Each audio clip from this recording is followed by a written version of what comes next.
जी, आज हम बात करेंगे कि जो यूज्ड गाड़ियाँ होती हैं और ख़ास तौर पे ट्रक की बात करें या ट्रेलर की बात करें, तो वो कौन-कौन सी और कौन-कौन से मॉडल हो सकते हैं और जो यूरोप से गाड़ियाँ यहाँ आती हैं, वो किस कंडीशन में होती हैं। आज की हमारी वीडियो इसी टॉपिक के इर्द-गिर्द घूमेगी। वीडियो का आगाज़ अल्लाह पाक के बाबरकत नाम से, जिसने तमाम इंसानों को खूबसूरत शक्ल शुबात दी, और दुरूद पाक आप सल्लल्लाहु अलैहि वसल्लम की ज़ात अक़दस पे लाखों करोड़ों दुरूद सलाम। और माह रमज़ान के महीने के सदक़े अल्लाह पाक हम सब की, जितने भी लोग मुश्किलात का शिकार हैं, सब की मुश्किलात दूर फरमाए, आमीन। जी, जो लोग दुबई में होते हैं और गाड़ियाँ, ख़ास तौर पे हम ट्रेलर की बात करें या ट्रक ड्राइवर की बात करें, तो जो लोग ट्रेलर ख़रीदते हैं या ख़रीदना चाहते हैं, तो कुछ पॉइंट आपके सामने रखते हैं ताकि आपको ख़रीदने में आसानी रहे। एक तो हम बात करेंगे कि बिल्कुल जो 0 मीटर गाड़ियाँ होती हैं, 0 मीटर से मुराद अब अगर 2025 चल रहा है तो 2025 मॉडल की जो या 2024 मॉडल की जो गाड़ी आएंगी वो बिल्कुल 0 मीटर होंगी। वो आम तौर पर कंपनियां तो ख़रीद सकती हैं, बड़ी कंपनियां, लेकिन जो हमारे जैसे लोग हैं मिडिल क्लास के, जो जिन्होंने 1 या 2 या 5 या 10 गाड़ियां बनाई होती हैं, वो इन गाड़ियां से अक्सर दूर ही भागते हैं क्योंकि इनकी प्राइस भी बहुत ज़्यादा होती है और जो ख़रीदना और चलाना मुश्किल होता है। हम लोग सेकंड हैंड जो गाड़ियाँ वो ख़रीदते हैं, और सेकंड हैंड गाड़ियों में भी आपको 2 तरह की बता देते हैं। एक वो गाड़ियाँ जो अप मॉडल होती हैं लेकिन यूरोप से सेकंड हैंड होके आई होती हैं। यूरोप में जो गाड़ियाँ हैं वो मैक्सिमम 5 साल या 7 साल या 2 साल या 7-8 साल बस इतने ही चलती हैं। उसके बाद वहाँ से गाड़ियाँ जो है दुबई की तरफ भेज दी जाती हैं। यूरोप में क्योंकि गाड़ियाँ तो कह लें कि चलाना आसान है, लेकिन उसकी मेंटेनेंस काफ़ी मुश्किल होती है और मेंटेनेंस पे सबसे ज़्यादा ख़र्च होता है।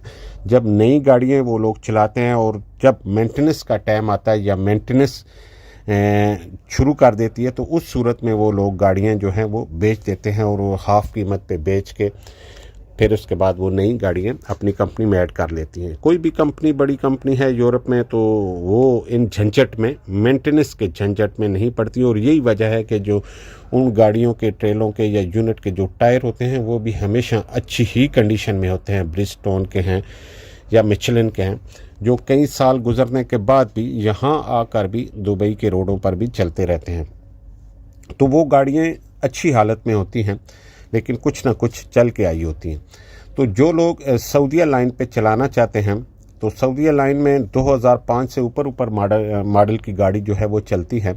इससे जो 2005 से जो नीचे मॉडल आ जाता है वो लोकल यूएई के अंदर तो चल सकती है, लेकिन यूएई से बाहर वो नहीं जा सकती, ना ही वो ट्रांजिट, ना ही वो सऊदीया लाइन पे। तो उस सूरत में इस मॉडल से ऊपर की जो गाड़ियाँ होती हैं वो लोग ख़रीदते हैं जिन्होंने सऊदीया लाइन पे चलना होता है या ट्रांजिट लाइन पे चलना होता है। तो ये भी गाड़ियाँ अगर उनके पास 30-40% पेमेंट हो तो वो दे के इंस्टॉलमेंट पे गाड़ियाँ ले लेते हैं। अब इनकी कीमत मुख्तलिफ़ कीमत होती है, क्योंकि वाल्वो की कीमत सबसे ज़्यादा होगी, उसकी मार्केट वैल्यू ज़्यादा है। इसी तरह अगर हम बात करें तो रिनॉल्ट गाड़ी जो है वो एवरेज आपको 1 लाख के ऊपर नीचे अराउंड आपको मिल ही जाती है, तकरीबन 10, 11, 12, 13 मॉडल तक जो है वो गाड़ी मिल जाती है। तो जो लोग सऊदीया लाइन पे चलते हैं वो इन्हीं गाड़ियों को प्रेफर करते हैं ताकि मज़ीद 8 से 10 साल तक वो गाड़ियाँ चला सकें। और जो इससे कम डाउन मॉडल आ जाती हैं वो लोकल यूएई के अंदर तो चल जाती हैं, लेकिन इससे बाहर नहीं चलती। और जिनका काम यूएई के अंदर है, ख़ास तौर पे जो कंटेनर लाइन पे चलते हैं या जो पोर्ट के अंदर चलते हैं या जो कंस्ट्रक्शन कंपनियों के साथ चलते हैं, तो वो अगर 2000 से कम मॉडल भी है, 95 मॉडल है, 97 है, 98 है, वो लोग गाड़ियाँ चला सकते हैं। और उसकी प्राइस आप कह सकते हैं कि आपको 50,000 दिरहम से नीचे मिल जाएगी।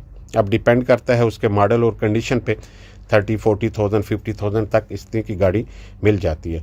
तो जो लोग खुद ड्राइवर हैं, ख़ास तौर पे हम बात करें, और वो ख़ुद अगर गाड़ी लेके चलाना चाहते हैं तो वो उनके लिए बेहतर रहता है, क्योंकि कंडीशन को भी समझते हैं, रूल्स रेगुलेशन को भी समझते हैं, और फिर ख़ुद ही केयर करके उस गाड़ी को चलाया जा सकता है। और यहाँ पर गाड़ी की मेंटेनेंस, क्योंकि यहाँ बहुत ज़्यादा वर्कशॉपें हैं और वर्कशॉपें भी ज़्यादातर जो है वो इंडियन, पाकिस्तानी या सूरी, मिस्री लोग हैं, उन्हीं की होती हैं। तो मेंटेनेंस आसान है बनिस्बत यूरोप के। इस तरह यहाँ पर आपको ट्रेलर के और जो ट्रक के टायर हैं वो भी आपको नॉर्मल प्राइस में मिल जाते हैं, क्योंकि यहाँ पर ज़्यादातर जो टायर आते हैं वो चाइना के होते हैं। और चाइना का जो भी टायर है, अगर हम बात करें तो 324 टायर की, तो वो आसानी से आपको 500 दिरहम के इर्द गिर्द टायर मिल जाता है। जबकि मिचलन और जो ब्रिजस्टोन टायर हैं इनकी प्राइस बहुत ज़्यादा है। तो आप चाइना के सारे टायर इस्तेमाल करते हैं और कर सकते हैं, वो आलमोस्ट 6 मंथ वो तो इजीली गुजार जाते हैं, और 6 मंथ से फिर ज़्यादा जो है वो उनकी लाइफ ख़त्म हो जाती है। तो मेंटेनेंस कह लें यहाँ पर आसान है, आपको अपने ही लोग मिल जाएंगे। और मुख्तलिफ शारजा में जो स्पेयर पार्ट्स की शॉप हैं, जो सेकंड हैंड आपको जो स्पेयर पार्ट्स है वो भी आपको आसानी से मिल जाता है।